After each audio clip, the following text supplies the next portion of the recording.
అసలు తుఫాన్ ఎలా వస్తుందో తెలుసా?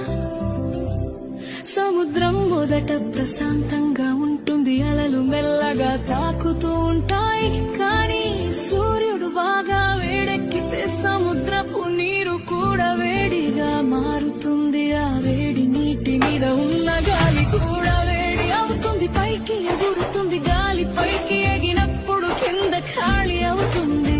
అప్పుడు చుట్టుపక్కల చల్లని గాలి ఖాళీ నింపడానికి వస్తుంది. ఇలా గాలి ఎగరడం దిగడం మొదలవుతుంది. అలా తిరుగుతూ తిరుగుతూ ఒక పెద్ద చక్రంలా మారుతుంది. మొదట్లో అది